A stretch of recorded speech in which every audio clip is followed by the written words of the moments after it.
আমরা সরকার তো আসলে ফেইলিয়ারের জন্য পুষি না, আমরা পুষি তো সরকার বিরাট টাকা দিয়ে পুষি, মানে আমাদের অপারেশনাল কস্টই 5.5 লাখ কোটি টাকা একটা সরকারের, তো আমরা পুষি। সো আমি ওইটাও ফেইলিয়ারও নেব না। এবারে তথ্য বের হলো যে রাজস্ব আয়ের চেয়ে রাজস্ব ব্যয় বেশি। জি, তো এখন আমরা ফেইলিয়ারও নিতে প্রস্তুত না।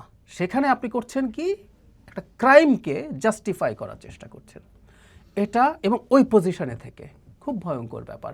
এগুলো করেই আসলে যেটা দাঁড়ায় যে সরকার, মানে সরকার একটা অংশ অ্যাটলিস্ট, কারণ আমরা একটু স্মরণ করব আমাদের শ্রদ্ধেয় সম্পাদক নুরুল কবির ডেইলি স্টার প্রথম আলোর পর ওনার ওইখানে থেকে উনি বুঝতে পেরেছেন যে সরকার একটা অংশের সম্মতি না থাকলে এটা হতে পারে না।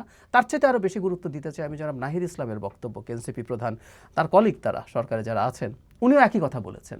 তার মানেটা হচ্ছে সরকারের ভেতরে কেউ এটা সম্মতি দিয়েছে না, এটা হতে পারে না। সো সরকারের মধ্যেই যারা আছেন তাদের কেউ এই ফর্মে, কেউ মবকে অন্য কিছুর সাথে জড়িয়ে এটাকেও একটা সো কল্ড বিপ্লব হিসাবে, বিপ্লবের একটা ম্যানিফেস্টেশন হিসাবে, এবং বিপ্লব তো চলমান,